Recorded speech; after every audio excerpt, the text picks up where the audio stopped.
जिंदाबाद जिंदाबाद जिंदाबाद जिंदाबाद जिंदाबाद जिंदाबाद जिंदाबाद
పదిహేడవ సంవత్సరంలో ఆనాటి టీడీపీ గవర్నమెంటు మరియు ఆనాటి ఎమ్మెల్సీ అయిన ఫరూక్ గారి ఆధ్వర్యంలో ఆనాటి ముఖ్యమంత్రి నారా చంద్రబాబు నాయుడు గారు మొదలుపెట్టిన బ్రిడ్జి ఈ బ్రిడ్జి కొత్త బ్రిడ్జి. ఈ బ్రిడ్జి పాతదైపోయింది, కూలిపోతుంది మరియు ఈ బ్రిడ్జి శిథిలావస్థకు చేరిపోయిందని ఆ రోజు టీడీపీ నేతలే టీడీపీ నాయకులే పట్టుబట్టి ఈ బ్రిడ్జిని శంకుస్థాపన నారా చంద్రబాబు నాయుడు గారితో శంకుస్థాపన చేయించారు. దాని తర్వాత 1.5 సంవత్సరము కూటమి టీడీపీ ప్రభుత్వము ఆంధ్రప్రదేశ్లో పరిపాలన చేసింది. ఆ బ్రిడ్జి నూతన బ్రిడ్జి పనులు కూడా సరిగ్గా మొదలు పెట్టలేదు. దాని తర్వాత వైసీపీ గవర్నమెంట్ 5 సంవత్సరాలు వచ్చింది. 5 సంవత్సరాల కాలంలో కూడా ఇంత దాకా వాళ్ళు తీసుకొచ్చారు. ఆనాడు 2024 ఎలక్షన్ల ముందర ఇదే టీడీపీ నాయకులు వచ్చి ఇక్కడ ఫోటోలకు ఈ విధంగా ఫోజులు ఇచ్చి 4.5 ఏళ్ళు గడిచినా ఈ హామీని నెరవేర్చని ఎమ్మెల్యే మనకు అవసరమా? మన కూటమి ప్రభుత్వం రాగానే 1 సంవత్సరంలో ఈ బ్రిడ్జిని పూర్తి చేస్తామని ఆ రోజు హామీ ఇవ్వడం జరిగింది టీడీపీ నేతలు. కానీ ఇప్పటి వరకు 1 సంవత్సరం గడిచినా కూడా ఇంతవరకు ఆ బ్రిడ్జి ఎప్పుడైతే ఆగిపోయిందో అక్కడి నుంచి 1 ఇంచు 1 ఇటుక కూడా మీరు కట్టలేకపోయినారు. ఇది మీ యొక్క చేతగానితనమా లేకుంటే మీకు చేత కాదని ఈ సందర్భంగా ఎస్డిపి తరపున ప్రశ్నిస్తున్నాము. అదేవిధంగా మీరు చూసుకుంటే 6 నెలల క్రితం మొదలుపెట్టిన పద్మావతి నగర్లోని రోడ్డు పూర్తి చేశారు. మరి కొత్తగా మరొక రోడ్డు కూడా సంజీవన గేట్ నుంచి ఎన్టీఆర్ షాదీఖానా వరకు కడతామని మీరు హామీ ఇచ్చి దాన్ని కూడా పనులు మొదలుపెట్టారు. కానీ ఈ పని మీకు గుర్తు రావడం లేదా? ఇది కూడా మీరు మొదలుపెట్టిందే, ఇది కూడా నారా చంద్రబాబు నాయుడు గారు మొదలుపెట్టిన పనే మీకు గుర్తు రాలేదా? అంటే పద్మావతి నగర్లో తిరిగే వాళ్ళు మనుషులు, పద్మావతి నగర్లో అక్కడ నడిచే వాహనాలు, ఇక్కడ తిరిగే వాళ్ళు మనుషులు కాదా అని మేము ప్రశ్నిస్తున్నాము. మీకు అంతైనా మానవత్వం లేదా? రేపు ఏదైనా జరగడానికి జరిగితే ఇక్కడ చూడండి పెద్ద పెద్ద వాహనాలు వస్తుంటాయి.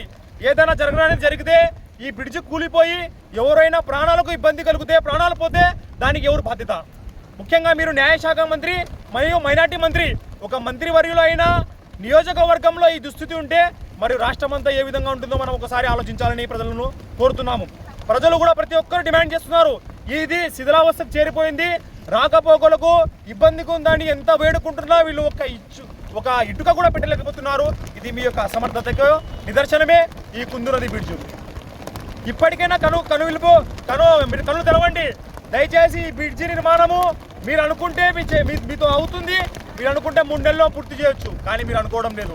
అంటే అక్కడ ఏదైనా పెద్ద పెద్ద రోడ్లు వేస్తున్నారు కాబట్టి అందులో మనకేమన్నా ఉన్నాయి, ఇక్కడేం లేదు అనుకుంటున్నారేమో. దయచేసి ప్రజల కోసం పనిచేయడం పెంచుకోండి. ఇక్కడ ప్రజల యొక్క డిమాండ్ మీరే చెప్పారు కదా, 30 గ్రామాల ప్రజలు రాకపోకలు ఈ బ్రిడ్జి ద్వారా జరుగుతున్నాయని. దాన్ని నిలబెట్టుకోండి. ఇక్కడ ప్రజలు ఇబ్బంది పడుతున్నారు. ప్రజలకు మీరు ఏదైనా మంచి పని చేస్తే ఇటువంటి బ్రిడ్జిలను పూర్తి చేయాలి, కానీ ఏదో చిన్న చిన్న స్పీడ్ బ్రేకర్లు వేసి కాలువలలో అవి తీపిచ్చేసి మరి చిన్న చిన్న ఇళ్ల సందుల మధ్య రోడ్లు వేసి అభివృద్ధి అనుకుంటే అది అభివృద్ధి కాదు. అసలైన అభివృద్ధి ఇటువంటి పెద్ద పెద్ద ప్రాజెక్టులను పూర్తి చేయడం. ఒక ఎమ్మెల్యేగా, ఒక మినిస్టర్గా మరియు కూటమి ప్రభుత్వంలో పెద్దల మీ యొక్క న్యాయం, అది మీ యొక్క పని. దయచేసి దాన్ని నిలబెట్టుకోవాలని social democratic party of India SDPI తరఫున మేము డిమాండ్ చేస్తున్నాము. మరియు ఈ విధంగా ఒక నెల 2 నెలల్లో ఈ పని మొదలు పెట్టకపోతే ఖచ్చితంగా నంద్యాల ఎత్తున పెద్ద ఎత్తున ధర్నాలు మరియు నిరసనలు చేసి మరియు రాస్తారోకోలు చేస్తామని ఈ సందర్భంగా హెచ్చరిస్తున్నాము. జై హింద్, జై భీమ్, జై సిపిఐ. ఈరోజు social democratic party of India తరపు నుంచి కుందు నది బ్రిడ్జిని మేము ముట్టడి చేసినాము. రాస్తారోకో చేసి మన మంత్రివర్యులను ఒకటి మేము డిమాండ్ చేస్తున్నాము. మీరు ప్రభుత్వం చేపట్టి 1.5 సంవత్సరం అవుతున్నా కానీ ఇప్పటి వరకు ఈ బ్రిడ్జిని ఒక ఇటుకతో కానీ ముందుకు తీసుకెళ్ళలేదు. రేపు పొద్దున ఏదైనా జరిగి ఈ పాత బ్రిడ్జి కూలిపోతే ఎవరికైనా ప్రాణనష్టం జరిగితే ఇదే ప్రభుత్వము చెక్కులతో అలాగే ఎక్స్ గ్రేషియా ప్రకటిస్తామని వారి ఇంటి దగ్గరికి వెళ్తారు. కానీ ఒకటి గుర్తుపెట్టుకోండి, మీకంటే ముందు వారి ఇంటి దగ్గరికి ఎస్డిపిఐ పార్టీ నుంచి మేము సందర్శించి మీ వ్యతిరేకకు మేము పనిచేస్తామని ఈరోజు డిమాండ్ చేస్తున్నాము. Social democratic party of India నుంచి మా యొక్క వేదన ఏదంటే, మీరు ఇప్పటి వరకు అభివృద్ధి చేశామని చెప్తున్నారు, కానీ అసలైన అభివృద్ధి ఇటువంటి పెద్ద పెద్ద ప్రాజెక్టుల వల్ల ఇటువంటి చిన్న చిన్న కార్మికులు పొద్దున లేస్తూనే ఇదే బ్రిడ్జి మీద నుంచి పోయి వారి పూట కోసము కష్టపడుతున్నారు. వారిని మీరు ఆదుకోవాలి. ఇదే మేము ఎస్డిపిఐ పార్టీ నుంచి డిమాండ్ చేస్తున్నాము. జై హింద్, జై SDPI. Party of India SDPI party మన నంద్యాల జిల్లానే కాదు, మన స్టేట్ కాదు, నేషనల్ లెవెల్ ఎవరికన్నా పనిచేస్తుందంటే కేవలము ప్రజల హక్కుల కోసము, వాళ్ళ కోసం పోరాడే పార్టీ ఏదో ఉంటే కేవలం ఎస్డిపిఐ పార్టీ ఉండేది. కానీ మనకు మంత్రివర్యులు ఫారూక్ గారు మనకు హామీ ఇచ్చినట్టు చేస్తామని చెప్పినారు, కానీ ఇంతవరకు పని అయితే పూర్తి కాలేదు. కానీ ఇక్కడ మనం చూసుకునే పాఠ్యంగా 30 విలేజ్లు ఉన్నాయి, 30 విలేజ్ లెక్కగా పల్లెటూరులు ఉంటాయి. కానీ ఆ పల్లెటూరులో ఎంత ఇబ్బంది పడుతుంది, వాళ్ళ గురించి ఆలోచన చేసే బాధ్యత ఎవరుంది? బాధ్యత ముఖ్యంగా బ్యాంక్ అంటే మనకు బాధ్యతని చాలా ఇవ్వాలి. అరే సరే మీకు చేత కాలేదు, మీరు రిజైన్ చేసేది. మీరు రిజైన్ చేస్తే వచ్చే మంత్రిని మేము అడుగుతాం కదా హక్కులు. చేతగా రిజైన్ చేసేయాలా, చేస్తే వచ్చే మంత్రి హక్కుగా అడుగుతాం మేము. కానీ ఇట్లా మీరు రిజైన్ చేయలేరు, ఇట్లా మీరు పని చేయలేరు. అటువంటి ఎందుకు మీరు హామీలు ఇవ్వాలి? మీరు హామీలు ఇచ్చే అవసరం లేదు. కానీ మా ఫ్రెండ్ గతంలో ఒక మాట చెప్తాను, మా ఫ్రెండ్ రైతు ఆయన వాడిని చెప్తాండే, వరే ఏదైనా అని మనం చేద్దానికి ఎదురు తీసుకుపోతాను ముళ్ళు కట్ట పక్కన ఉంటుందిరా, అట్ట ముళ్ళు కట్టేలాగా మీరు తయారు కావాలా. కూర్చుంటారు అప్పుడప్పుడు వాళ్ళు కూర్చుంటే వాళ్ళు ఇచ్చిన హామీలు ఏందో, వాళ్ళు చెప్పిన బాధ్యత ఏందో వాళ్ళు మర్చిపోతాడు అప్పుడప్పుడు అన్నారు. కానీ అది నిజంగా కరెక్ట్, నా ఫ్రెండ్ చెప్పినట్టు అదే విధంగా జరుగుతుంది. మేము social democratic party of India demand చేస్తున్నాము.